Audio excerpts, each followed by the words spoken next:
அன்பு இறை மக்களே, ஆண்டவர் இயேசுவின் நாமத்தினாலே அக்டோபர் மாதத்தின் முதல் ஓய்வு நாளின் வணக்கங்களையும் ஸ்தோத்திரங்களையும் பணிவோடும் மகிழ்ச்சியோடும் தெரிவித்துக் கொள்கிறோம். காரணம், கர்த்தர் கிருபையாய் நம் மீது இரக்கம் பாராட்டி 9 மாதங்களை கடக்க செய்து 10வது மாதத்தின் முதல் ஓய்வு நாளை மகிழ்ச்சியோடு சந்திக்கும்படியாய், ஒருவருக்கு ஒருவர் ஒருவேளை வியாதி இருந்திருக்கலாம், கஷ்டங்கள் இருக்கலாம், ஆனால் எல்லாவற்றிலிருந்தும் என் ஆண்டவர் விடுதலையை கொடுத்து இந்த நாளை மகிழ்ச்சியாய் அவருடைய வார்த்தைகளை கவனிக்கும்படியாய் செய்ததற்காக கர்த்தருக்கு நன்றி செலுத்தி ஜெபிப்போம். நல்ல ஆண்டவரே, இந்த அருமையான காலை நேரத்திற்காக நன்றியுடைய ஸ்தோத்திரிக்கிறோம். இந்த ஓய்வு நாளுக்காக நன்றி செலுத்துகிறோம். எங்கள் திருச்சபைகளுக்காக நன்றி செலுத்துகிறோம். திருச்சபையிலே ஆண்டவருடைய வழிபாடுகளில் ஈடுபடுகின்ற அனைத்து மக்களையும் நீர் ஆசீர்வதித்து காத்துக்கொள்ளும். இப்பொழுதும் ஆண்டவரே, நாங்கள் செய்கிற இந்த ஊழியத்தையும் நீர் ஆசீர்வதியும். உடனிருந்து செயலாற்றுகின்ற அருமையான தம்பி பிரேமை உமது கரத்தில் அர்ப்பணிக்கிறோம். அவருடைய குடும்பத்தை அர்ப்பணிக்கிறோம். என் தேவ தயவும் தேவ ஒத்தாசையும் தேவ கிருபையும் அந்த பிள்ளையோடும் குடும்பத்தோடு இருக்க வேண்டுமா ஜெபிக்கிறோம். இன்னும் அவர் அதிகமாக கர்த்தருக்காக பணி செய்ய கிருபைதார். மீட்பர் இயேசு நாமத்தில் ஜெபிக்கிறோம் நல்ல பிதாவே, ஆமீன் ஆமீன். தேவ நாமத்திற்கு துதி உண்டாக. இந்த நாளின் தியானத்திற்கு நாம் செல்லுவோம். தியானத்தின் தலைப்பு, அனைத்து பற்றாளர்களும் திருத்தொண்டரே. பற்றாளர் என்றால் என்ன? முதல்ல அது தெரிஞ்சுக்கணும். நிறைய பேருக்கு தெரியும், ஆனாலும் கூட கொஞ்சம் நான் சொல்லலாம்னு நினைக்கிறேன். பற்றாளர் என்று சொன்னால் அப்போஸ்தலர் புஸ்தகத்தில் 2ஆம் அதிகாரத்தில் 44, 45, 46 3 வசனங்களை வாசிங்க. விசுவாசிகள் எல்லோரும் ஒருமித்திருந்து நல்லா கவனிக்கிறாங்க இதுல.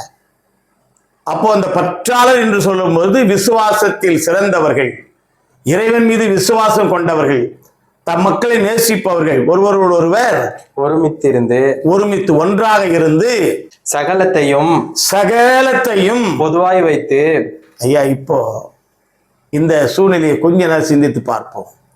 அப்போஸ்தலருடைய காலத்தில் அவர்களுடைய காணியாட்சிகளை விற்றார்கள், அவருடைய நிலபுலன்களை எல்லாம் விற்றார்கள், கொண்டு வந்து வைத்தார்கள். எல்லாரும் எப்படி பண்ணாங்களா? அப்படிங்க, சகலத்தையும் பொதுவாய் வைத்து. சகலத்தையும் 5 ரூபாய் கொண்டு வந்தவன், 10 ரூபாய் கொண்டு வந்த, 100 ரூபாய் கொண்டு வந்து, 1,00,000 ரூபாய் எல்லாவற்றையும் வைத்து பொதுவாய் வைத்து அனுபவித்தார்கள். பொதுவாய் வைத்து அனுபவித்து. இதாங்க, இதுதான் பற்றாளர்களுடைய முழு காரியம். விசுவாசத்தோடு எல்லா காரியத்தையும் செய்கிறவர்கள். குறிப்பாக அப்போஸ்தலருடைய புத்தகத்தில் 2ஆம் அதிகாரம் 44 முதல் 46 வரையிலே இருக்கின்ற வார்த்தைகளுக்கு கீழ்ப்படிந்து அந்த வார்த்தைகளை விசுவாசித்து அதன்படி தங்களுடைய வாழ்க்கையை அமைத்துக் கொண்டவர்கள் தான் பற்றாளர்கள். அதே யோவான்ல 1ஆம் அதிகாரம் 12ஆம் வசனம் என்ன சொல்ற பாருங்க. அவருடைய நாமத்தின் மேல், அவருடைய நாமத்தின், ஆண்டவராகி இயேசுதான் இரட்சகர் என்கிற நாமத்தின் மேல் விசுவாசம் உள்ளவர்களாய், விசுவாசம் பற்றுடையவர்களாய் அவரை ஏற்றுக்கொண்டவர்கள் எத்தனை பேர்களோ. ஏற்றுக்கொண்டவர்கள், இவர் தான் என்னுடைய தகப்பன். ஐயா, ஞானஸ்தானம் அல்ல, திருவிருந்து அல்ல, அது தனியா வச்சிருங்க, அப்படி இருக்கட்டும். அது திருச்சபைக்கு உகந்தது. என் ஆண்டவரை ஏற்றுக்கொண்டவர்கள் எவர்களோ அத்தனை பேர்களும், எத்தனை பேர், லட்சம் கோடி கணக்கான பேர்களாக இருந்தாலும் அத்தனை மக்களும் தேவனுடைய பிள்ளைகளாகும்படி, தேவனுடைய பிள்ளைகள் தான் பற்றாளர்கள், தேவனுடைய பிள்ளைகளாகும்படி அவர்களுக்கு அதிகாரம் கொடுக்கிறார். ஆண்டவர் இந்த உலகத்தில் வாழ்வதற்கு ஆதார் வேணும், இந்த அட்டை வேணும், அந்த அட்டை வேணும், இது வேணும் சொல்றாங்களே. என் ஆண்டவர் கொடுக்குற அட்டையை பாருங்க. அவர் என்ன சொல்றாரு? அதிகாரம், he gives a power to live in the world.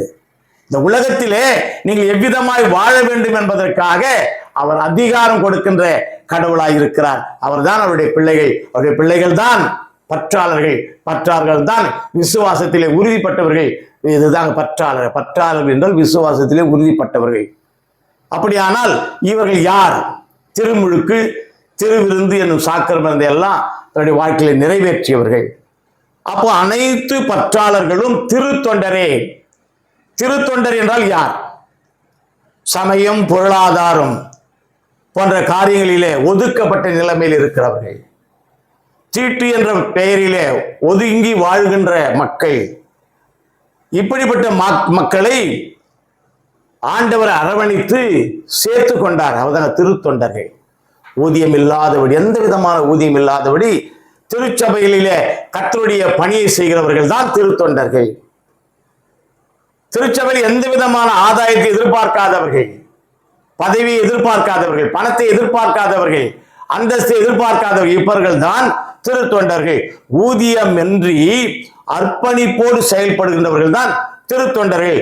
அந்த திருத்தொண்டர்கள் யார் என்று சொன்னால் ஊழியர்கள், கர்த்தருடைய பிள்ளைகள், கர்த்தருடைய நாமத்தை சொல்லுகிறவர்கள், ஓய்வு நாள் பள்ளியினுடைய ஆசிரியர்கள், ஓய்வு நாள் பள்ளி ஆசிரியர்கள் மாத்திரமல்ல, நற்செய்தியாளர்கள், ஆண்டவரை பற்றி சொல்லுகின்றவர்கள், தெருவோரங்களிலே டிராக்ஸ் கொடுக்கிறவங்க, இவங்கெல்லாம் தான் நற்செய்தியாளர்கள்.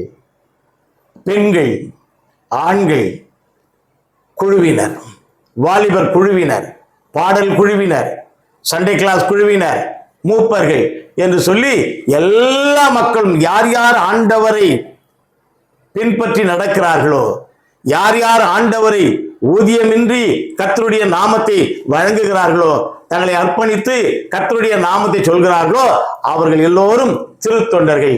ஆகவே முதலாவதாக நம்முடைய தலைப்பில் நாம் சிந்தித்தோம். பற்றாளர்கள் யார், திருத்தொண்டர்கள் யார்? அனைத்து பற்றாளர்கள் சொன்ன நாம் எல்லாம் பற்றாளர்கள் தான். யார் யார் ஆண்டவருடைய நாமத்தினாலே அவரை ஏற்றுக்கொண்டார்களோ அத்தனை பேர்களும் அவருடைய பிள்ளைகள், அவருடைய பிள்ளைகள் அத்தனை பேரும் அவருடைய பற்றாளர்கள். இப்படிப்பட்ட பற்றாளர்கள் எவ்விதமாய் இந்த உலகத்திலே வாழ்கிறார்கள், வாழ வேண்டும் என்பதை ஆண்டவர் சில வார்த்தைகளிலே நம்மை விளக்கி சொல்லுகின்றார். அதற்கு முன்னதாக ஒரு பாடல் எனக்கு நினைவுக்கு வருகிறது. அந்த பாடலை நாம் பாடிவிட்டு ஆராதனைக்குள்ளதாக செல்வோம். ஐயாவும் அது சித்தம் ஆகிடவே வேணும், ஐயாவும் அது சித்தம் ஆகிடவே வேணும். கர்த்தருடைய சித்தத்தின்படி செயல்படுகிறவர்கள் தான் அவருடைய திருத்தொண்டர்கள். மெய்யா எனது சித்தம், மெய்யா எனது சித்தம் வெகு மோசமே காணும், ஐயாவும் அது சித்தம் ஆகிடவே வேணும். குயவன் கை களி மண்ணாய் குருவே உமக்கமைவேன். குயவனுடைய கையிலே இருக்கின்ற களிமண் அவருடைய மன விருப்பத்தின்படி வணங்குவதற்கு, சுடுவதற்கு, அந்த மண்ணை எந்த விதத்திலாவது பிசைவதற்கு அவனுக்கு முழு அதிகாரம் இருக்கிறது. அதை போலவே தேவனுடைய திருத்தொண்டர்களாகிய நாம் ஆண்டவரிடத்திலே முழுவதுமாய் நம்மை அர்ப்பணிக்க வேண்டும் என்ற பாடல் தான் இந்த பாடல். குயவன் கை களி மண்ணாய் குருவே உமக்கமைவேன், நயமீது என்றறிந்த, நயமீது என்றறிந்த ஞானமுள்ள பிதாவே, ஐயாவும் அது சித்தம் ஆகிடவே வேணும். என் சித்தம் அல்ல. என் அப்பன் இயேசு கூட கெத்செமனே தோட்டத்தில் போய் ஜெபம் பண்றாரு. ஜெபத்தினுடைய அடிச்சுவடி அங்கதான் கற்று தர்றாருங்க மக்களுக்கு. எப்படி ஜெபம் பண்ணு வாழ்க்கையெல்லாம் சொன்னார். ஆனால் உசிதமான ஒன்று உண்டு என்று சொன்னால் இந்த கெத்செமனே ஜெப அறிக்கை தான். கெத்செமனே தோட்டத்தில் போயிட்டு ஆண்டவர் முட்டி போட்டு ஜெபம் பண்றாரு. அவருக்கு முன்னால காட்சி வருது. என்ன காட்சி? சிலுவையிலே இவருக்கு என்னென்ன பாடுகள் நேரிட போகிறதோ அத்தனையும் பிலிம்பிள் போடுறான் சாத்தான். அப்பதான் அவர் சொல்றாரு, என் சித்தம் அல்ல, என் சித்தம் அல்ல என்கிறார், அப்பா நின் சித்தம் ஆகட்டுமே என்கிறார். பார்த்தீங்களா? என் சித்தம் அல்ல, என்னுடைய சித்தம் அல்ல. நான் மனித குமாரன், நான் இயேசுவினுடைய குமாரன், கர்த்தருடைய குமாரன், ஆகவே நான் சொல்றபடிதான் நடக்கணும். அல்ல, என் சித்தம் அல்ல என்கிறாங்க. திருத்தொண்டருடைய அடிச்சுவடியினுடைய காரியங்கள் இதுதான். திருத்தொண்டர்கள் என்று சொல்லுகிறவர்கள் விசுவாசத்திலே உறுதியாய் இருக்கின்றவர்கள், தங்களை முழுவதுமாய் அர்ப்பணித்தவர்கள், அவருடைய சித்தத்திற்கு நம்மை ஒப்பு கொடுக்க வேண்டும். இதுதாங்க யோவான் சுவிசேஷம் 1ஆம் அதிகாரம் 34ஆம் வசனத்துக்கு நாம் கடந்து போகும்போது யோவான் 1:34 படிங்க. அந்தபடியே நான் கண்டு, அந்தபடியே யோவான் சொல்றாரு, அந்தபடியே நான் கண்டு இவரே இவரே தேவனுடைய குமாரன் என்று சாட்சி சொன்னா பாருங்க. ஆகவே இறை மக்கள் என்று சொல்லுகிற அழைக்கப்படுகின்றவர்கள் சாட்சி சொல்லுகின்ற மக்களாய் இருக்க வேண்டும், சாட்சி பகர்கின்ற மக்களாய் இருக்க வேண்டும்.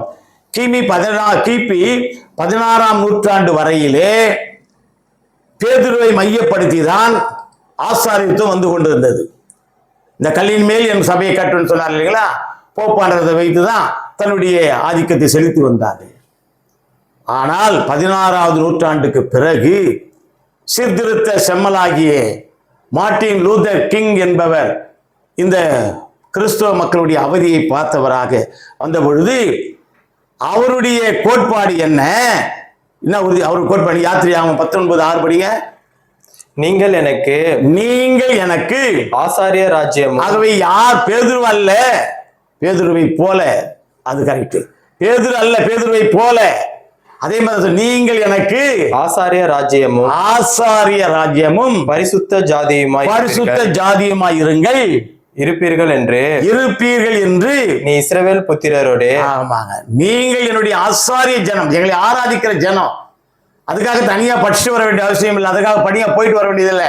அவர்கள் திருமுழுக்கும் திருவிருந்தும் கொடுக்கின்ற அர்ப்பணிப்போடு செயல்படுகின்ற ஆயர்கள், அதை விட்டுடுங்க. திருத்தொண்டர்கள் யார்? திருத்தொண்டர்கள் என்பவர்கள் ஆசாரிய கூட்டம், தங்களை முழுவதுமாய் ஆண்டவருக்கு அர்ப்பணித்து. அதே ஏசாயா தீர்க்கதரிசியில் உள்ள 61 அதிகாரம் 6 வசனம் படிங்க. நீங்களோ கர்த்தரின் ஆசாரியர் என்று, கர்த்தரின் ஆசாரியர், பார்த்தீங்கன்னா கர்த்தரின் ஆசாரியர் என்று சொல்லப்படுவீர்கள். ஏசாயா தீர்க்கதரிசி மிக அழகா சொல்ற, நீங்கள் யாரானா நீங்கள் பரிசுத்த ஜனம், கர்த்தரால் தெரிந்து கொள்ளப்பட்ட, அது மாத்திரமல்ல நீங்கள் கர்த்தரால் தெரிந்து கொள்ளப்பட்ட ஆசாரிய கூட்டம். ஆசாரியர்கள் என்று சொன்னால் கர்த்தருக்கு பணி செய்வது, கர்த்தருக்கு தொண்டு செய்வது, கர்த்தருடைய ஆலயத்தில் அவருடைய விசேஷமான காரியங்களை செயல்படுத்துவது. படிங்க. உங்களை தமது தேவனுடைய பணிவிடைக்காரர் என்பார்கள். பணிவிடை பார்த்தீங்களா, தேவனுக்கு பணிவிடை. Service to the people is service to the God என்று சொல்றாங்க. ஐயா, இந்த மக்களுக்கு பணிவிடை செய்தல், இந்த சிறிய மக்கள் இவர்களுக்கு எதை செய்தீர்களோ அதையே இறக்க செய்யணும். அழகா ஆண்டவர் சொல்லிட்டார் இந்த கதையை. இந்த மக்களுக்கு, இந்த சிறியவர்கள் சின்ன பிள்ளைங்கள்ல, வாழ்க்கையிலே சிறியவர்கள், வாழ்க்கையிலே தாழ்த்தப்பட்டவர்கள், ஓரங்கெடுத்தப்பட்ட மக்கள், ஐயா ஊதியமின்றி திருச்சபையை பணியாற்றுகின்ற மக்கள், தீட்டு என்று சொல்லி ஒதுக்கி ஓரங்கட்டப்பட்ட மக்கள், இந்த மக்களுக்கு எதை செய்கிறீர்களோ அதை எனக்கே செய்தீர்கள் என்று ஆண்டவர் சொல்கிறார். ஆகவே எனக்கு அருமையான தேவ ஜனமே, நம்முடைய வாழ்க்கையிலே பற்றாளர்கள், அனைத்து பற்றாளர்களும் சொல்றாங்க பாருங்க, அனைத்து இந்த உலகத்தில் இருக்கிற எல்லா விசுவாசிகளும் ஆண்டவருடைய திருத்தொண்டர்கள், ஒவ்வொருவரும் ஆசாரியர்களா. நாம் ஒவ்வொருவரும் ஆசாரியர்கள் என்பதை தெரிந்து கொண்டோம். நாம் ஒவ்வொருவரும் நற்செய்தி பணியாளர்கள் சொல்லி தெரிந்து கொண்டோம். அப்படியானால் நம்முடைய செயல்பாடுகள் எவ்விதமாய் காணப்பட வேண்டும் சிந்திப்போம். ஐயா, நீங்களும் நானும் பற்றாளர்கள், பற்றுறுதியாளர்கள், இயேசுவை பற்றி கொண்டவர்கள், இயேசுவை போல நடக்க வேண்டும் என்று விரும்புகிறவர்கள், நடக்கின்றவர்கள். அப்படியானால் நாம் திருத்தொண்டர்களாகிய நாம் இறை மக்கள். இன்றைய ஞாயிற்றுக்கு பேர் இறை மக்கள் ஞாயிறு, அது வேற. கர்த்தரை யார் ஏற்றுக்கொண்டார்களோ அவர்களுக்காக ஒதுக்கப்பட்டிருக்கிற புதிய ஒரு ஞாயிறு. இந்த ஞாயிறிலே நம்முடைய இறை மக்களாகிய நம்முடைய வாழ்க்கை எவ்விதமாய் இருக்கிறது? முதல் காரியமாய் சிந்திக்க போகிறது சாட்சியின் வாழ்வே திருத்தொண்டர் பணி. சாட்சியாக வாழ்தல். யோவான் சுவிசேஷம் படிக்க கேட்டோம், 17ஆம் அதிகாரம் 1 முதல் 8 வசனங்களில் நாம் வாசி கேட்டோம். இத்தனை வசனங்களில ஆண்டவர் இறைவேண்டல் செய்கிறார். அது இறைவேண்டல், கர்த்தருடைய இறைவேண்டல் பகுதி. அது தன்னை பலியிட்டு தாரணி மீட்டவர் நின்னையும் ரட்சிப்பார் அன்னவரை நம்பு. அழகா பண்ணப்படும். தன்னை பலியிட்டு தன்னையே சிலுவையிலே அர்ப்பணித்தார் என் அப்பன் இயேசு கிறிஸ்து. அதற்கு நம் சாட்சிகள். அந்த சாட்சிகளாகிய நாம் இந்த தாரணியை மீட்டவர், தாரணியான உலகம், அந்த உலகத்தை மீட்டவர் நம்மிடத்தில் இருக்கிறார். அவர் நம்மையும் ரட்சிப்பார். அவரை நம்பு, விசுவாசி, ஏற்றுக்கொள் என்று சொல்கிறவர்கள் தான் இந்த பற்றாளர்கள். ஆனால் நாம் என்ன செய்கிறோம்? திருச்சபையிலேயே கட்டுப்பட்டவர்களாய் உழண்டு கொண்டு, அங்கேயே பதவி மோகம் பிடித்து கொண்டு, பண மோகம் பிடித்து கொண்டு, அங்கேயே அலைந்து கொண்டிருக்கிறோம். நம்முடைய அபிலாசைகள் அங்கேயே தீர்ந்து விடுகிறது, வெளியே வரல. அதுக்காக நான் திருச்சபை விட்டு வெளியே வாங்கன்னு சொல்லலைங்க. திருச்சபையின் நற்செயல்பாடுகள் இருக்கட்டும். திருச்சபை விட்டு வெளியே வந்து ஓரங்கட்ட மக்கள் எத்தனையோ கோடி மக்கள் இருக்கிறார்களே. ஆண்டவரை விட்டு திசை திருப்பப்பட்ட மக்கள் எத்தனையோ 1000 பேர் இருக்கிறார்களே. ஆண்டவரை ஏற்றுக்கொள்ளாமல் வாழ்கிறவர்கள் எத்தனை பேர் இருக்கிறார்களே. அவர்கள் மத்தியிலே போய் நம்முடைய ஊழியத்தை செயல்படுத்த வேண்டுமே. அப்படித்தான் நற்பணியாளர்களாகிய நம்முடைய தொண்டு, திருப்பணியாளர்களைய நம்முடைய திருத்துவ தொண்டு செய்கிறோமா? இல்லையே. இங்கேயே ஆலயத்திற்கு ஆலயம், அந்த ஆலயத்திற்கு ஒரு குடும்பம் போதுறானா பின்னாலேயே போறது, அவங்களை பேசுறது, நயங்காட்டுறது, பாவிகளை போல நாய் கட்டி அவங்க எடுத்து அத்தவாரி இங்கே உட்கார வச்சுக்கிறது. எங்கடா காணா? அங்கே போயிட்டான் ஐயா. ஸ்கூல் மாதிரி ஆயிடுச்சுங்க. ஸ்கூல் மாதிரி திருச்சபை மாறிவிட்டு இது வேண்டாம். அப்படியானால் இந்த சாட்சியுள்ள வாழ்க்கையை எவ்விதமாய் வாழ்வது? முதலாவதாக யோவான் சுவிசேஷம் 17ஆம் அதிகாரம் 4ஆம் வசனம் படிங்க. பூமியிலே நான் உம்மை மகிமைப்படுத்தினேன். நான் செய்யும்படி நீர் எனக்கு நியமித்த கிரியைகளை செய்து முடித்தேன். ரெண்டு சொல்றாரு பாருங்க ஐயா. இந்த பூமியிலே நான் மகிமை அடையும்படி என் குமாரன் இவன் என்று சொல்லி ஆண்டவருடைய ஞானஸ்தானத்தில் தூய ஆவியான புறாவை போல இறங்குகிறார் ஐயா. இறங்கி சொல்றார், இவர் என் நேசகுமாரன், இவர்கள் பிரியமாய். ஒண்டர்ஃபுல், ஒரே நல்ல காஸ்பல். நான் தான் இவருடைய நேசகுமார், என்னுடைய பிள்ளை இவரு. எஸ் சாமியை சொல்றாரு ஆண்டவர் குறி சால் சொல்றாரு பாருங்க. இவர் மேல் என்னுடைய ஆவியை ஊற்றுவேன். அப்படியானால் சாட்சியுள்ள வாழ்க்கை என்று சொன்னால் கர்த்தருடைய ஆவியை ஊற்றப்பட்டவர்களாய் இருக்க வேண்டும், பரிசுத்த ஆவியை பெற்றவர்களாய் இருக்க வேண்டும். இதை விடுத்து நீங்களும் நானும் அடுத்தது இன்னொன்று சொல்றாரு பாருங்க, அவருடைய காரியத்தை செயல்படுத்துகின்றவர்களாய் இருக்க வேண்டும். அந்த வசனத்தில் ரெண்டு சொல்றாரு. ஒன்று ஆண்டவரை மகிமைப்படுத்துதல், இரண்டாவது செய்து முடித்தல். இது அந்த சாட்சியுடைய வாழ்க்கை. சாட்சியுள்ள வாழ்க்கை திருப்பணியாளர்களுடைய பணி என்று முதலாவது பார்த்தோமே. அந்தபடியான சாட்சியுள்ள வாழ்க்கை என்று சொல்வது அவரை மகிமைப்படுத்துதலும் அவருடைய காரியங்களை செயல்படுத்துவதும் தான். இந்த பூமியிலே உலகத்திலே அநேக வேலைகள் அவருடைய திருத்தொண்டர்களுக்கு உண்டு. எத்தனை மக்கள் அடிமைப்பட்டு இருக்கிறார்கள், எத்தனை மக்கள் உணவில்லாமல் இருக்கிறார்கள், எத்தனை மக்கள் கண்ணீரோடு இருக்கிறார்கள், எத்தனை பேர் கவலையோடு இருக்கிறார்கள். அவர்கள் எல்லாரையும் போயிட்டு மீட்டு ரட்சித்து கொண்டு வர வேண்டும். அடுத்தது பாருங்க, யோவான் சுவிசேஷம் 17ஆம் அதிகாரத்துல 6ஆம் வசனம் படிங்க. நீர் உலகத்தை தெரிந்தெடுத்து எனக்கு தந்த மனுஷருக்கு எனக்கு தந்திருக்கிறீங்களே. ஞானஸ்நானத்தின் மூலமாய் திருவிருந்தின் மூலமாய் இவர்கள் தான் இயேசுவின் பிள்ளை என்று அங்கீகரிக்கப்பட்டிருக்கிறார்களே, அவர்களுக்கு உம்முடைய நாமத்தை வெளிப்படுத்தினேன். உம்முடைய நாமத்தை வசனத்தை சொல்றது, உம்முடைய நாமத்தை வெளிப்படுத்தினேன். கர்த்தருடைய நாமம் என்ன? கர்த்தருடைய அரசாட்சி என்ன? அனைவரும் ஒரு குலம் என்ற அர்ப்பணிப்பின் தன்மை, அவர் ரட்சகர் என்ற விடுதலை காலர் என்கின்ற உன்னதமான ஒரு காரியம், அதை வெளிப்படுத்துறது தான், அதுக்கு செயல் வடிவம் கொடுக்கிறது தான் இந்த காரியம். செயல், இந்த வசனத்தை ஏற்றுக்கொள்ளுத சாட்சியான வாழ்க்கை. முதலாவது என்னுடைய சாட்சி, வசனத்தை நான் ஏற்றுக்கொண்டிருக்கிறேன், அந்த வசனத்தின்படி அவர்கள் நடக்குவதற்கு முயற்சி செய்கிறேன். அதை 11ஆம் வசனம் படிங்க. நான் இனி உலகத்தில் இரேன். ஆண்டு சொல்றாரு, நான் இனி இந்த உலகத்தில் இல்லை, இவர்கள் உலகத்தில் இருக்கிறார்கள். நான் உம்மிடத்திற்கு வருகிறேன். பரிசுத்த பிதாவே, நீர் எனக்கு தந்தவர்கள் நம்மை போல ஒன்றாயிருக்கும்படி. இன்னும் அழகா சொல்றாரு பாருங்க, நம்மை போல பிதாவும் குமாரனும் தூய ஆவியானவரும் எவ்விதமாய் ஒன்றுபட்டிருக்கிறார்களோ அதை போல நீர் அவர்களை. திருச்சபையிலே ஆயர் பெருமக்களும் மூப்பர்களும் ஊழியர்களும் திருச்சபையினுடைய அருமையான திருத்தொண்டர்களும் சண்டை போட்டு பிரச்சனை பண்ணின்னு சாலை தூட்டி வெளியே வருதும் கத்துவதும் கூச்சலும் இப்படி இல்லாதபடி ஒன்றாய் பிதாவும் குமாரனும் நாம் எவ்விதமாய் ஒன்றாய் இருக்கிறோமோ அதை போலவே நீர் அவர்களை உம்முடைய நாமத்தினாலே காத்துக்கொள்ளும். எனக்கு அருமையான தேவ ஜனமே, இதான சாட்சியுடைய வாழ்க்கை. அவருடைய மக்களை ஒன்றுபடுத்தி ஒற்றுமையாய் வாழ வேண்டும். நாம் எப்படி பிதாவும் குமாரனும் பரிசுத்த ஆவியும் எவ்விதமாய் ஒன்றாய் இருக்கிறார்களோ அதை போல ஒரு திருச்சபை என்று சொன்னால், ஒரு ஊழியர்கள் என்று சொன்னால், ஊழிய மக்கள் என்று சொன்னால், ஊழிய பகுதி என்று சொன்னால் அனைவரும் இயேசுவை ஏற்றுக்கொண்டவர்களாக, இயேசுவுக்கு இணங்கி வாழ்பவர்களாக, இயேசுவின் கட்டளைகளை கைக்கொள்கின்றவர்களாக, இயேசுவின் வசனத்தை ஏற்றுக்கொண்டவர்களாக, அவரை மகிமைப்படுத்துகின்றவர்களாக, அவருடைய செயல்களை செய்து முடிக்கின்றவர்களாக காணப்பட வேண்டும். இதை தான் ஆண்டவர் விரும்புகிறார். இதுதான் சாட்சியுள்ள வாழ்க்கை. உன்னுடைய சாட்சி என்ன? வெள்ளை ட்ரெஸ் போடும்போது என்னுடைய சாட்சி அல்லையா? ஆலயத்துக்கு போய்கொண்டே இருக்கிறது என்னுடைய சாட்சி அல்ல.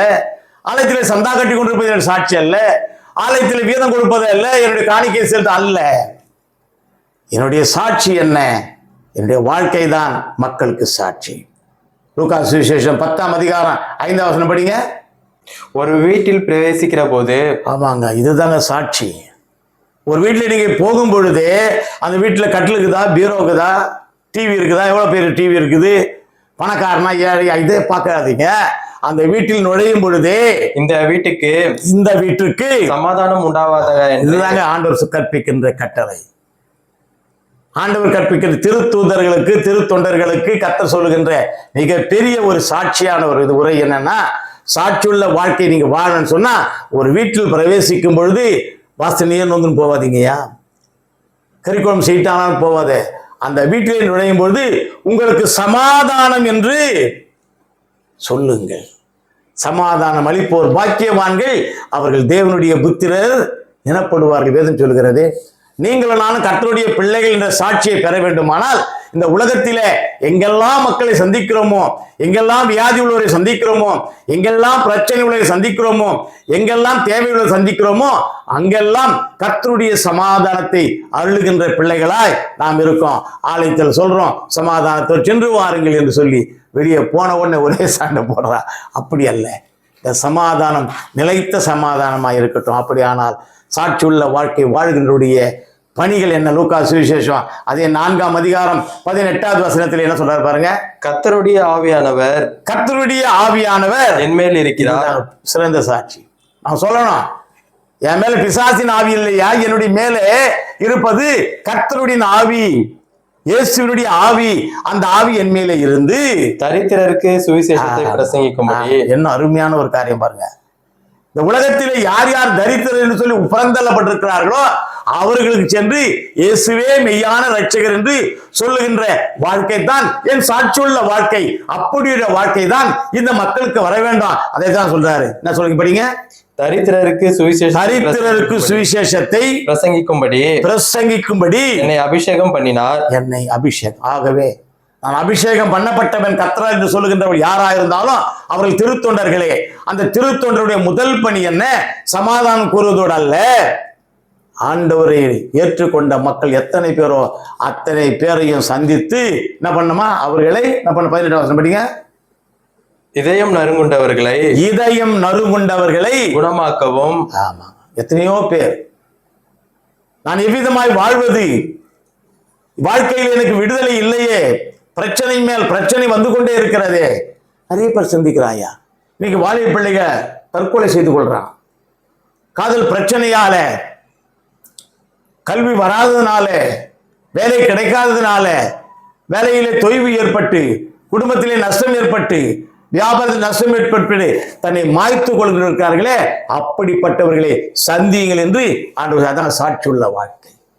அதான் சாட்சியுள்ள வாழ்க்கை. பண முதலாளிகளை மட்டும் பார்த்துட்டு ஜோமண்ட் வந்ததல்ல, ஏழ்மை நிலைமையில் இருக்கின்ற படிங்க. இதயம் யார் யார் நொறுங்குண்டு இருக்கிறார்களோ அவர்களை குணமாக்கவும். அவர்கள் குணமாக்குறதுன்னா ஆண்டவருடைய வார்த்தைகளை சொல்லி அவர்களை பரிசுத்தப்படுத்துவது, அவர்களை ஆயத்தப்படுத்துவது, அவர்கள் நல்லவர்களாக மாற்றுவது. அது மாத்திரமல்ல, சிறைப்பட்டவர்களுக்கு வீணான சிலையில ஏராளமான பேர் இன்னைக்கு பார்த்தீங்கன்னு சொன்ன சிறைச்சாலை இருக்கின்ற பாதி பேர் தப்பிதமின்றி சிறைச்சாலையிலே அகப்பட்டு தவித்துக் கொண்டிருக்கிறார்களே, இந்த மக்களுக்கு விடுதலை. அது மாத்திரமல்ல, தப்பிதத்தோடு அவன் காணப்பட்டாலும் அவனுக்கும் போய் நம்ம விடுதலை வாழ்க்கை கிடைக்க வேண்டும் என்று அவனுக்காகவும் ஆண்டவரை குறித்து சாட்சியான உரையை உரைக்கணும். அப்படிங்க. குருடருக்கு பார்வை எழுந்து நடை என்று சொன்னாரு. முடவனை பார்த்து, குருடனை பார்த்து நீ பார்வை அடைவாயாக என்று சொன்னாரே. அவன் பார்வை அடைந்த உடனே அவனுடைய சாட்சி என்ன தெரியுங்களா? என்னை படைத்தவரை நான் பார்த்தேன், எனக்கு சுகம் கொடுத்தவரை நான் பார்த்தேன். இதுதாங்க. அப்ப முன்றைய சாட்சியுள்ள வாழ்க்கை இன்னொருவனை சாட்சியுள்ளவனாக மாற்ற வேண்டும். இதுதாங்க. குருடனுக்கு பார்வையையும் நொறுங்குண்டவர்களை விடுதலையாக்கவும் இந்த காரியங்களை செயல்படுத்துவதுதான் சாட்சியுள்ள வாழ்க்கை என்று லூக்கா 4:18 அழகா சொல்றார். அதே மத்தேயு 25ஆம் அதிகாரம் 22, 23 வசனம் கடந்து போகும்பொழுது அங்கேயும் சாட்சியுள்ள வாழ்க்கை என்ன என்பதை மிக தெளிவாக சொல்கிறார். படிங்க. மத்தேயு சுவிசேஷம் 25, 22, 23. 2 தாலந்தை வாங்கினவனும் வந்து ஆண்டவனே 2 தாலந்தை என்னிடத்தில் ஒப்புவித்தீரே. ஆமாங்க. தனக்கு தன்னிடத்திலே கொடுக்கப்பட்டிருக்கிற உத்தரவாதத்தை அவன் மீண்டும் கொடுக்கிறான். ஐயா, எனக்கு 2 தாலந்தை கொடுத்தீங்க, நான் என்ன பண்ணேன் படிங்க. இதோ வேறு 2 தாளந்தை இதோ வேறு 2 தாளந்தை பாருங்க. எனக்கு கொடுக்கப்பட்டிருக்கின்ற தாளந்துகள் 2 ஆத்துமாக்கள், 2 திருச்சபைகள், 2 ஊர், 2 கிராமம். ஆனால் சந்தித்த நான் அங்கே 4 கிராமமாய் மதம் மாற்றி இருக்கிறேன். அல்ல, மனம் மாற்றி இருக்கிறேன். இதுதான் கர்த்தர் விரும்புகிறார். மதம் மாற்றத்தை அல்ல, அவன் புருஷன் ஞானசனம் கொடுத்தது அனுப்பிச்சது அல்ல, அவனுடைய மனதை உள்ளதை மாற்ற விடாதான் சாட்சியான வாழ்க்கை. தீயவனாய் இருந்தான், தீயவனை குணப்படுத்தி நல்லவனாக மாற்றி இருக்கிறேன். ஆகவே 2 தாளந்தை 4 தாளந்தாக மாற்றினேன். படிங்க. அவனுடைய எஜமான் அவனை நோக்கி, எஜமான் அவனை நோக்கி, நல்லது நல்லது உத்தமமும் உண்மையும் உள்ள உத்தமமும் உண்மையும் உள்ள ஊழியக்காரனே, கொஞ்சத்தில் உண்மையா இருந்தாய், கொஞ்சத்திலே நீ உண்மையா இருந்தாய், அநேகத்தின் மேல் ஆண்டவர் அதிகாரி. சாட்சியுள்ள வாக்கு தாங்க. நாம் அநேகத்தின் மீது இன்னைக்கு சாதாரணமாகவே இன்று அநேகர் பதவி என்கிற போர்வையிலே, தெரிந்தவர் என்கிற போர்வையிலே உயர்நிலைக்கு தள்ளப்படுகிறார்கள், வந்து விடுகிறார்கள். காரணம் என்ன? அவருடைய உள்ளான எண்ணத்தோடு அல்ல. அழகா நான் சொல்றேன் படிங்க. கொஞ்சத்தில் உண்மையா இருந்தாய், கொஞ்சத்திலே நாம் உண்மையா இருக்கும் பொழுது அநேகத்தின் மேல் சாட்சியான வாழ்க்கை. இதுதாங்க சாட்சியான வாழ்க்கை. அது எசேக்கியேல் 34ஆம் அதிகாரம் 4வது வசனம் என்ன சொல்லுது பாருங்க. நீங்கள் பலவீனமானவைகளை பலப்படுத்தாமலும், ஆமா, நீங்கள் பலவீனமானவைகளை பலமானவைகளை பலப்படுத்தாமலும், நசல் கொண்டவைகளை குணமாக்காமலும், நசல் கொண்டவைகளை குணமாக்காமலும், எலும்பு முறிந்தவைகளை காயம் கட்டாமலும், துரத்துண்டவைகளை திரும்பி கொண்டு வராமலும். நம்ம முட்டி போட்டு சொல்றோமே, செய்யத்தக்கவைகளை செய்யாமலும் செய்யத்தகாதவை செய்து வந்து சொல்றேன். அதாங்க இருக்கு. ஐயா, நம்முடைய பணி என்ன? பலவீனமாக்குவது. நல்லா வருவான், தினகாத்திரமா அவனை பலவீனமாக்கிறது, ஒன்றும் இல்லாதவனா மாத்துறது. ஏன்னா அவன் அப்பதான் நம்ம கூடவே இருப்பான், நம்ம சிஷினாவே இருப்பான். அல்ல, என் தேவன் அழகா சொல்றாரு பாருங்க. நசல் கொண்டவைகளை குணமாக்காமலும், எலும்பு முறிந்தவைகளை, எலும்பு முறிந்து போய் நடப்பதற்கு திராணியற்று இருக்கின்றவர்களை காயம் கட்டாமலும். காயம் கட்டுவது அல்ல, காயம் கட்டுவது. காயம் கட்டிட்டு அவனை பார்த்துட்டு ஐயோயோன்னு. இன்னைக்கு நிறைய மக்கள், கிறிஸ்தவ மக்கள் எல்லாரும் மாதிரி உச்சி கொட்டு வந்துடுறான், வாயில ஐயோயோ சொல்லிட்டு வந்துடுறான். ஏன்? எங்க போனாங்க? நல்ல சமாரிய குணம் எங்க போச்சு? எதை தான் சொல்றேன், இதான் சாட்சியுள்ள வாழ்க்கை. எல்லாரும் கடந்து போனா, பரிசேயன் கடந்து போனா, லேவியன் கடந்து போனா, எல்லாரும் கடந்து போனா. சமாரியன் மட்டும் வந்தான், அவனை தூக்குனான், ஆதரிச்சான், கொண்டு போய் விட்டான். எனக்கு அருமையானவர்களே, அந்த நல்ல சமாரியனுடைய எண்ணம் வருவது தான் சாட்சியுள்ள வாழ்க்கை. ஆகவே மக்களை நம்முடைய கருணையான உள்ளத்தின் மூலமாய், நம்முடைய இரக்கமான உள்ளத்தின் மூலமாய், நம்முடைய தயவான பேச்சின் மூலமாய் அவனை ஆண்டவரிடத்திலே திசை திருப்ப வேண்டும். இப்படிப்பட்ட மாற்றங்களை தான் கர்த்தர் விரும்புகிறார். ஆகவே இறைவனுடைய கருணையும் கரமும் கருவியே இறைமக்களாகிய நாம் கர்த்தருடைய கருணையாய் இருக்கிறோம், கர்த்தருடைய கரமாய் இருக்கிறோம், கர்த்தருடைய கருவியாய் இருக்கிறோம். அவர் நம்மை கருணை கண் கண்டு பிறரை பார்க்க சொல்கிறார். பார்க்கிறோமா? அவர் நம்மை கருணை கண் கண்டு கொண்டு அணைக்க சொல்கிறார். அணைக்கிறோமா? கரத்தினாலே. அவருடைய கருவிகளாக நாம் இருந்து இறைவனுடைய நல்ல போதனைகளை பிறருக்கு சொல்கிறோமா? இதுதான் சாட்சியுள்ள வாழ்க்கை. 1 யோவான் புஸ்தகத்திலே 1ஆம் அதிகாரம் 3வது வசனத்துக்கு நாம் கடந்து போகும் பொழுது, நீங்கள் எங்களோட ஐக்கியம் உள்ளவர்களாகும்படி நாங்கள் கண்டும் கேட்டும் இருக்கிறதை உங்களுக்கும் அறிவிக்கிறோம். ஆமா, உங்களுக்கு அறிவிக்கிறோம். நாங்கள் ஏதோ மந்திரத்துல சொல்ல, மாயத்துல சொல்ல, வானத்திலிருந்து அல்ல. நாங்கள் எவைகளை கண்டோமோ, எவைகளை உண்மை என்று அறிந்து கொண்டோமோ, எவைகளை கடைபிடிக்கிறோமோ அவைகளை உங்களுக்கு அறிவிக்கிறோம். எங்களுடைய ஐக்கியம் பிதாவோடும் அவருடைய குமாரனாகிய இயேசு கிறிஸ்துவோடும் இருக்கிறது. என்னுடைய ஐக்கியம் இருக்கிறது. ஒற்றுமை அங்கதான் இருக்குதுங்க. ஆலயத்தில் இல்லை, ஆலயத்தை விட்டுருங்க. என்னுடைய ஒற்றுமையும் ஐக்கியமும் பிதாவின் இடத்திலேயும் அவருடைய குமாரனிடத்திலேயும் தூய ஆவிடத்தில் இருக்கிறது. இதை நாங்கள் அறிவிக்கிறோம். கடவுளை ருசி பார்க்க வேண்டும் என்கிற எண்ணத்தோடு சொல்கிறார். ஐயா, இன்னைக்கு நம்ம எத்தனையோ ருசிகளை பார்த்து கொண்டிருக்கிறோம். இந்த திருத்தொண்டருடைய ருசி என்னன்னா, கடவுள் இடத்துல போவது மாத்திரமல்ல, நாங்கள் கண்டதும் கேட்டதையும் உங்களுக்கு அறிவிக்கிறோம். அதாங்க சாட்சியான வாழ்க்கை. ஒரு திருத்தொண்டர்கள், பற்றாளர்கள் அனைவரும் திருத்தொண்டர்களை என்று சொல்லுகின்ற செய்தியின் தலைப்பின் கீழாய் பார்த்து வருகிற நாம் பற்றாளர்களை பற்றியும் திருத்தொண்டர்களை பற்றியும் பார்த்தோம். இந்த 2 பேருடைய விசேஷமான குணம் என்னன்னா, முதலாவது சாட்சியுள்ள ஒரு வாழ்க்கை. என்னை பார்க்கிறவர்கள் என்னை மாத்திரமல்ல, என் குடும்பத்தை மாத்திரமல்ல பார்க்கவே கூடாது ஐயா, என் மூலமாய் இயேசுவை காண வேண்டும். அதுதாங்க முதல். என்னுடைய வாழ்க்கை சாட்சியாய் அமைய வேண்டும். இரண்டாவது, தெரிந்து கொள்ளப்பட்டவர்கள் இறை மக்கள். முதல்ல சாட்சியுள்ள வாழ்க்கை வாழ்பவர்கள் தான் இறை மக்கள்.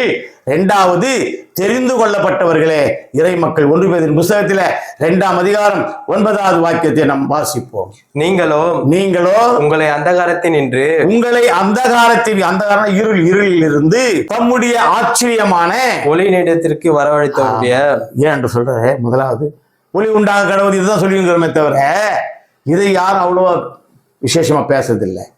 இந்த ஒளி எப்படிப்பட்ட ஒளி, நம்மிடத்தில் கொடுக்கப்பட்டிருக்கிற எப்படிப்பட்ட ஒளி, நாம் தெரிந்து கொள்ளப்பட்ட பாத்திரங்களாய் காணப்படுகிறோமே, இறை மக்களாய் காணப்படுகிறோமே, தொண்டர்களாய் காணப்படுகிறோமே, நம்முடைய ஒளிகள் எப்படின்னா அந்தகாரத்திலிருந்து நம்மை வரவழைத்தது. ஐயா, நான் பாவியா இருந்தேன், நான் இன்றைக்கு பரிசுத்தமானாக மாறி இருக்கிறேன். என்னுடைய செயல்பாடுகள் எல்லாம் உண்மையாய் உத்தமமாய் கர்த்தருக்கு ஏற்றவளாய் இருக்கிறது. இவைகளை நான் பிறருக்கு அறிவிக்க வேண்டும். படிங்க.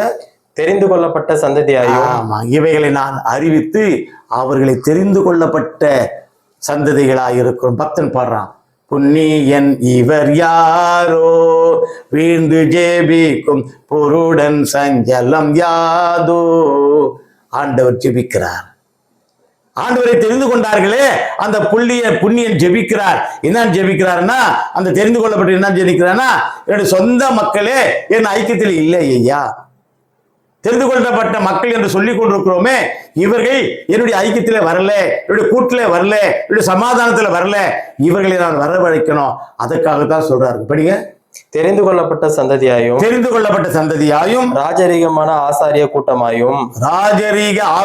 கூட்டமாயும் பரிசுத்த ஜாதியாயும். ஆகவே யார் யாரை ஆண்டவர் தெரிந்து கொள்றாரு மறுபடியும் படிங்க. தெரிந்து கொள்ளப்பட்ட சந்ததி ராஜரீகமான அரச ரீதியில் இருக்கின்ற ஆசாரிய கூட்டம். பரிசுத்த என்னுடைய வஸ்திரங்கள் அல்ல, நடை உடை பாவனைகள் அல்ல, என்னுடைய மிடுக்கான தோற்றங்கள் அல்ல, என்னுடைய வீடு அல்ல, என்னுடைய வாழ்க்கை. அதுதான் திருத்தொண்டருடைய முக்கியமான காரியம். அவருடைய வாழ்க்கை பிறருக்கு செயல் வடிவம் கொடுக்க வேண்டும். இவருடைய வாழ்க்கையை பார்த்து மாற்றி அமைக்கிறதாய் இருக்க வேண்டும். அதை தான் சொல்றாரு பாருங்க. அந்த புண்ணியர் இயேசுவின் கிறிஸ்துவினுடைய நாமத்தை அறிவிப்பது மாத்திரமல்ல, அவரை ஏற்றுக்கொண்ட நான் என்னுடைய வாழ்க்கையில அந்தகாரத்தில் இருந்து படிங்க. அந்தகாரத்திலிருந்து தம்முடைய ஆச்சரியமான ஒளியினிடத்திற்கு வரவழைத்தோருமான புண்ணியங்களை அறிவிக்கும்படிக்கு. அவருடைய புண்ணியங்களை தான், அவருடைய புண்ணியங்களை சொல்லணும். இவனுடைய காரியத்தை சொல்லியிருப்பா. அப்படி அல்ல. நான் சாட்சியுள்ள வாழ்க்கையை வாழ்கிறேன் என்று சொன்னால் அவர்தான் புண்ணியர். அந்த புண்ணியருடைய புண்ணியத்தை நான் மற்றவர்களுக்கு வெளிப்படுத்த வேண்டும். பாட்டு பாடுறோமே, சொந்த மக்களாய் ஆக்கி கொண்டதால் வந்த பயம் எல்லாம் போயிட்டு. அதாவது இருள், பயம்தான் இருள். என் மீது வருகின்ற பயங்கள், என் வாழ்க்கையில தோன்றுகின்ற பயங்கள், இருளான காரியங்கள் எல்லாம் அகன்று போக வேண்டும். இப்படி அகன்று போக வேண்டுமானால் நான் தெரிந்து கொள்ளப்பட்டவனாய் மாற்றப்பட வேண்டும். நீங்களும் நானும் தெரிந்து கொள்ளப்பட்டிருக்கிறோமா? சிந்தித்து பார்ப்போம். ஆண்டுதோறும் பல ஆண்டு காலமாய் இந்த ஆலயத்தில் அமர்ந்திருக்கிறோம், இந்த இடத்தில் அமர்ந்திருக்கிறோம். கிறிஸ்தவர்கள் என்று பெயர் வைத்துக் கொண்டிருக்கிறோம். 4 தலைமுறை கேட்டா சொல்லுவான், 5 தலைமுறையா நாங்கள் கிறிஸ்துவை ஐயா நீங்க ஏற்றுக்கொள்ளுங்க. ஆனால் ஆண்டவருக்கு சொந்தமான மக்களாய் மாறி இருக்கிறீர்களா? தெரிந்து கொள்ளப்பட்ட மக்களாய் மாறி இருக்கிறீர்கள். ஏசாயாவின் புத்தகத்திலே 61ஆம் அதிகாரம் 1-2 வாசிங்க. கர்த்தராகிய தேவனுடைய ஆவியானவர் என் மேல் இருக்கிறார். தெரிந்து கொள்ளப்பட்டவர்கள் யாருன்னா, தேவ ஆவியானவர் என் மீது இருக்க வேண்டும், என்னை பலப்படுத்த வேண்டும், என்னை வழிநடத்த வேண்டும். எல்லா ஆசீர்வாத நன்மைகளையும் பணத்தினால அல்ல, பொருளினால அவரால் மாத்திரமே நான் பெற்றுக்கொள்ள வேண்டும். படிங்க. சிறுமைப்பட்டவர்களுக்கு யார் யார் வேதனையோடு வாழ்க்கையிலே சிறுமையை, கஷ்டத்தை, துக்கத்தை அனுபவித்துக் கொண்டிருக்கிறார்களோ சுவிசேஷத்தை அறிவிக்க அவர்களுக்கு போய் ஆண்டவரை ஏற்றுக்கொள்ளுங்கள், அப்போது நீங்களும் உங்கள் வீட்டார் ரட்சிக்கப்படுங்கள் சொன்னார்களே, அந்த வார்த்தை தெரிந்து கொள்ளப்பட்ட வேலை அதாங்க. படிங்க. இதயம் நொறுங்குண்டவர்களை சுவிசேஷத்தை அறிவித்தலும், காயம் கட்டுதலும், அவர்களை ஆறுதல் படுத்துவதா, காயம் கட்டுதலும், சிறைப்பட்டவர்களுக்கு விடுதலையும். இதுதாங்க.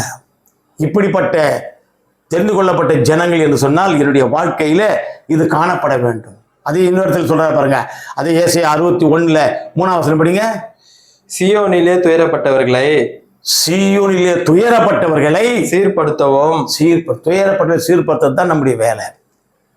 உங்களை நான் ஆண்டு தெரிந்து கொண்டாடுறதுக்காக நம்ம இஷ்டத்துக்கு போய் விளையாடக்கூடாதுங்க. நம்மை தெரிந்து கொண்ட நோக்கமே துயரப்படுகின்றவர்களை கரம் பிடித்து தூக்க வேண்டும். என்னை யார் அனுப்பினாரோ அவர் எமது காரியமாகவே யாரை அனுப்பிடுவேன் என்றவர் அழைக்கும் இன்ப சத்தம். அந்த சத்தம் கேட்கணுங்க. என்னை அனுப்பினவர் யார் என்று எனக்கு தெரியும். என்னை அனுப்பினவர் அங்கலாய்க்கிறார். யாரை நான் அனுப்புவேன்? நான் தெரிந்து கொண்டது யாரை? நான் தெரிந்து கொண்டது இவர்களை அல்லவா? ஆனா இவர்கள் இன்னமும் கூட தீமையான காரியங்களை செய்து தெரிந்து கொண்டேன் என்ற லேபிள் வச்சுக்கின்னு தீமையான செய்து வராங்களே. அது ஏசாயா 61 4 படிங்க, 4 6 படிங்க. அவர்கள் நெடுங்காலமாய் பாழாய் கிடந்தவைகளை கட்டி பாழாய் கிடந்தவளை. ஆகவே இந்த உலகத்திலே பாழிட்டு போன காரியங்களை நாம கட்டுவதும் பூர்வ காலத்தில் நிர்மூலமானவைகளை என்ன பண்ணா எடுப்பித்து தலைமுறையாய் இடிந்து கிடந்த பாழான பட்டணங்களை இழுந்து போயிருக்கின்ற அழிந்து போயிருக்கின்ற இந்த மக்களை புதியதாய் கட்டுவார்கள். என் நேசரை ஏற்றுக்கொள்ளுங்கள், என்னை பின்பற்றுவதை ஏற்றுக்கொள்ளுங்கள். ஆண்டவரை நான் ஏற்றுக்கொண்டேன், அதனால் ரட்சிக்கப்பட்டேன். என் வாழ்க்கையிலே மாற்றம். இதாக தெரிந்து கொள்ளப்பட்டவர்கள். நான் தெரிந்து கொள்ளப்பட்டவன். என்னுடைய வாழ்க்கை எல்லா காரியத்திலையும் தெரிந்து கொள்ள, ஐயா நான் சுகபோகமா வாழறேன், அதிலேயே தெரிந்து கொள்ளப்பட்ட வாழ்க்கை. என்னுடைய வாழ்க்கையிலே மகிழ்ச்சி எந்த நேரத்திலும், என்ன வந்தாலும் எது வந்தாலும் என்று சொல்றானே, அதை போல என் வாழ்க்கையிலே எப்படிப்பட்ட இன்னல்கள் வந்தாலும் அந்த இன்னல்களை ஏற்றுக்கொள்கின்ற புதிய கட்டுமான பணிகள் என்னுடைய நடைபெற்றுக் கொண்டிருக்கிறது. இதை நான் பிறரிடத்துல காட்ட வேண்டும். அதை தான் நெகேமியா 2:18 சொல்றாரு பாருங்க. நெகேமியா 2:18 சொல்றாரு, என் தேவனுடைய கரம் என் மேல் நன்மையாக இருக்கிறதையும் ராஜா என்னோடு சொன்ன வார்த்தைகளையும் அவர்களுக்கு அறிவிச்சிட்டேன். அப்பொழுது அவர்கள் எழுந்து கட்டுவோம் வாருங்கள் என்று சொல்லி. ஆகவே அந்த நெகேமியானுடைய வார்த்தைகள் மக்களை உற்சாகப்படுத்தியது. இதுதாங்க ஐயா, நீங்களும் நானும் தெரிந்து கொள்ளப்பட்ட ஜனம் என்று சொல்றோமே, நம்முடைய வார்த்தைகள் பிறரை உற்சாகப்படுத்த வேண்டும், ஆவல் மூட்ட வேண்டும். எழுந்து கட்டுவோம் வாருங்கள். அங்க போய் கேட்கலாம். இல்ல, நாமே நம்முடைய கரத்தின் கிரியையினாலே, நம்முடைய பிரயாசத்தினாலே எந்த பிரச்சனை பிடிகள் இருந்தாலும் அவளை நீக்க முயற்சி செய்வோம். இதுதாங்க எழுந்து கட்டுவோம் வாருங்கள். எனக்கு அருமையான தேவ ஜனமே, நம்முடைய வாழ்க்கையிலே நாம் தெரிந்து கொள்ளப்பட்ட மக்கள். முதலாவது சாட்சி உள்ள திருத்தொண்டர்கள், இரண்டாவது தெரிந்து கொள்ளப்பட்ட திருத்தொண்டர்கள். தெரிந்து கொள்ளப்பட்டவர்கள் என்ன செய்ய வேண்டும்? தன்னுடைய வாழ்க்கையை பிறருக்கு எழுந்து கட்டுவோம் என்கிற வாழ்க்கை என்கிற உற்சாகத்தை ஊட்ட வேண்டும். இந்த ஊட்டுகின்ற செயல்பாடு நம்மிடத்தில் காணப்பட வேண்டும். மூன்றாவதாக விசுவாச வாழ்வு திருத்தொண்டருக்கு தேவை. விசுவாச வாழ்பவரே இறை தொண்டர்கள், திருத்தொண்டர்கள், பற்றாளர்கள்.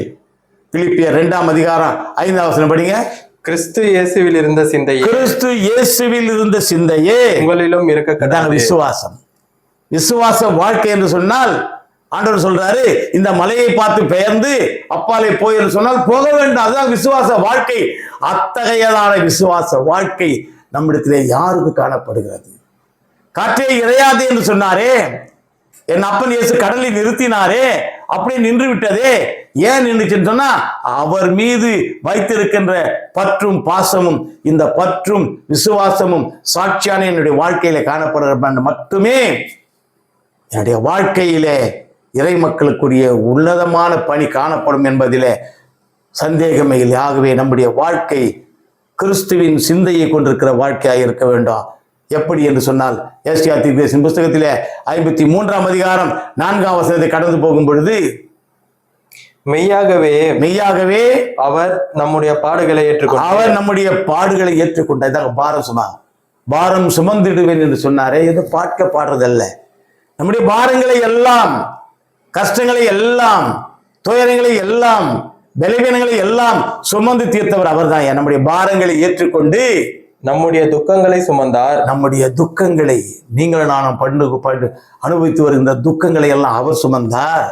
நாமோ அவர் தேவனால் அடிபட்டு வாதிக்கப்பட்டு சிறுமைப்பட்டவர் என்று எண்ணினோம். ஆமாங்க, நாம நினைச்சிருக்கிறது ஏதோ குட் ஃப்ரைடே ஈஸ்டர் சொன்னா அவர் கஷ்டப்படுறாரு அல்ல. நம்முடைய பாடுகளை ஏற்றதினால் இந்த விசுவாச வாழ்க்கை வர வேண்டும். என்னை அவர் சுமந்ததினாலே அவர் வேதனைப்பட்டார், என் நிமித்தமாய் அவர் காயப்பட்டார், என் நிமித்தமாய் குட்டப்பட்டார், என் நிமித்தமாய் ரத்தம் சிந்தினார், என் நிமித்தமாய் என்ற எண்ணம் நமக்கு வர வேண்டாம். நாம யாரோ ஒருத்தரை போலவும் அவர்கள் நிமித்தமாக பாவிகளே மலைத்து நில்லாதே வாங்க, அப்படி அல்ல. முதலாவது நாம் நம்முடைய விசுவாச வாழ்க்கை நம்முடைய வாழ்க்கை தான் திருத்தொடராய் நம்மை மாற்ற வேண்டும். அதே எபிரேயர் புஸ்தகத்திலே 10ஆம் அதிகாரம் 19ஆம் வார்த்தைக்கு போகும் பொழுது, ஆகையால் சகோதரரே நாம் பரிசுத்த ஸ்தலத்தில் பிரவேசிப்பதற்கு இயேசுவானவர் தமது மாம்சமாகிய திரையின் வழி என்ன அழகா சொன்னா பாருங்க. முதல்ல படிங்க. இயேசுவானவர் தமது மாம்சமாகிய திரையின் வழியாய் புதிதும் ஜீவனுள்ளதுமான மார்க்கத்தை நமக்கு உண்டு பண்ணினார். அவர் செத்ததினாலே, அவர் மரித்ததினாலே இந்த விசுவாச வாழ்வு நமக்கு இருக்க வேண்டும். இயேசு எனக்காக மரித்ததினாலே அந்த திரையாகிய அவருடைய சரீரத்தின் உள்ளே நான் நுழைந்து தைரியத்தை பெற்றுக்கொண்டேன். அவர் இரத்தத்தினாலே கழுவப்பட்டதினாலே விடுதலை செய்யப்பட்ட இந்த விசுவாச வாழ்க்கை ஒவ்வொரு திருத்தொண்டருக்கும் தேவை. திருத்தொண்டர் என்று சொன்னால் ஏதோ லேசான கர்த்தருடைய காரியத்தை அறிவிக்கிறது மாத்திரமல்ல. ஒரு திருத்தொண்டர் என்று சொன்னால் திருத்தொண்டருடைய வாழ்க்கை எவ்விதமாய் இருக்க வேண்டும் என்று சொன்னால், முதலாவது அவருடைய வாழ்க்கை சாட்சியாய் இருக்க வேண்டும். எனக்கு அருமையானவர்களே, இரண்டாவது அவருடைய வாழ்க்கை மாத்திரமல்ல, அவருடைய நடவடிக்கைகள்லாம் தெரிந்து கொள்ளப்பட்ட நடவடிக்கைகளாய் இருக்க வேண்டும். மூன்றாவது விசுவாச வாழ்க்கை வாழ்பவராய் காணப்பட வேண்டாம். இந்த 3 காரியங்கள் திருத்தொண்டருடைய வாழ்க்கையில நிச்சயமாக காண வேண்டாம். கடைசியாக ஒரு வசனம் படிங்க. ரோமருடைய அதிகார நிருபத்தில 7ஆம் அதிகாரம் 6ஆம் வசனம் படிங்க. இப்பொழுதோ நாம் பழமையான எழுத்தின்படி அல்ல புதுமையான ஆவியின்படி ஊழியம் செய்யத்தக்கதாக. பழைய எழுத்து இல்லையா, வேதத்தை பழசுல இருந்து புதிய எடிஷனா மாத்திரம் இதுவல்ல. ஆண்டவர் சொல்றாரு, என்ன பண்றாருங்க, படிங்க.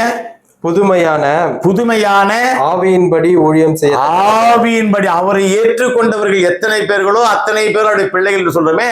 அவருடைய பிள்ளைகளாகிய நாம் புதிய சிந்தை, புதிய ஆசை, இந்த புதிய சிந்தையும் புதிய எண்ணமும் புதிய உற்சாகமும் புதிய உத்வேகமும் திருப்பணியாளர்களுக்கு வர வேண்டும். இந்த திருப்பணியாளர் என்று சொல்கிறவர்கள் கர்த்தருடைய சேனை. பக்தன் பாடுகிறான் 272 நினைக்கிறேன் கீர்த்தனை, வீராதி வீரர் இயேசு சேனை நாங்கள். என்ன அழகா பண்ண பாருங்க. அந்த சேனையினுடைய வீராதி வீரர் இயேசு சேனைகளாக இருக்கிற நாங்கள், இயேசுனுடைய சேனையாக இருக்கிற நாங்கள் என்னுடைய வாழ்க்கையில சாட்சியை காட்டுவோம், என்னுடைய வாழ்க்கையிலே தெரிந்து கொள்வதை காட்டுவோம், என்னுடைய வாழ்க்கையில விசுவாசத்தை காட்டுவோம். இந்த உறுதியோட இன்றைய நாளை நாம் கடந்து செல்ல கர்த்தர் கிருபை செய்வாராக. அனைத்து பற்றாளர்களும் திருத்தொண்டர்களே என்ற ரீதியிலே நான் இயேசுவை விசுவாசிக்கிறேன், இயேசுவை ஏற்றுக்கொண்டேன் என்று சொன்னால் நாமும் திருத்தொண்டர்கள் தான். திருத்தொண்டர்கள் தனியாக அல்ல, நம்மிலே இருக்கின்றவர்கள். நாம் அற்புதமான வாழ்க்கையை வாழ கர்த்தர் கிருபை செய்வாராக. தலையை தாழ்த்தி ஜெபிப்போம். நல்ல ஆண்டவரே, இந்த அருமையான நேரத்திற்காக நன்றியோட ஸ்தோத்திரிக்கிறோம் சார். உமது கிருபையினாலே அனைத்து பற்றாளரும் திருத்தொண்டரே என்ற அருமையான சத்தியத்தை நாங்கள் உணரும்படியாய் இந்த முதல் தேதியை கட்டளையிட்டதற்காக நன்றி செலுத்துகிறோம். இந்த அக்டோபர் மாதத்தின் முதல் வாரத்தை கட்டளையிட்டதற்காக நன்றி செலுத்துகிறோம். செய்தியை கேட்ட அத்தனை நண்பர்களையும் தனித்தனியாக குடும்பமே ஆசீர்வதி. ஏதோ சோம்பி திரிந்து பழங்கதைகள் பேசுகின்றவர்களா இல்லாதபடி இயேசு எனக்காக ரத்தம் சிந்தினார் என்கிற உண்மையை பிறருக்கு வெளிப்பட்டு பறைசாற்றுகின்ற திரு தொண்டர்களாய் என்னுடைய வாழ்க்கையிலே நாங்கள் மாற்றமடைய கிருபை தாரும். சாட்சியுள்ள வாழ்க்கையை வாழ கிருபை தாரும். தெரிந்து கொள்ளப்பட்ட வாழ்க்கையை வாழ கிருபை தாரும். விசுவாச வாழ்க்கையை வாழ கிருபை தாரும். மீட்பர் இயேசு என்பதை ஜெபிக்கிறோம் நல்ல பிதாவே, ஆமென். என்னுடைய இரக்கமுள்ள கிருபைக்கும் பராமரிப்புக்கும் நம் யாவரையும் அர்ப்பணம் ஜெபிக்கிறோம். பிதா, குமாரன், தூயாவின் ஆசீர்வாதம், வழிநடத்துதல், தெய்வீக சமாதானம் நம் யாவரோடும், செய்தி கேட்ட அத்தனை நல்ல நண்பர்களோடும் உள்ளங்களோடும் குடும்பங்கள் நிலைத்திருந்து இறைவா நிம்மதி ஆசீர்வாதத்தை என்றென்று கட்டிடுவதாக. ஆமீன், ஆமீன். God bless you.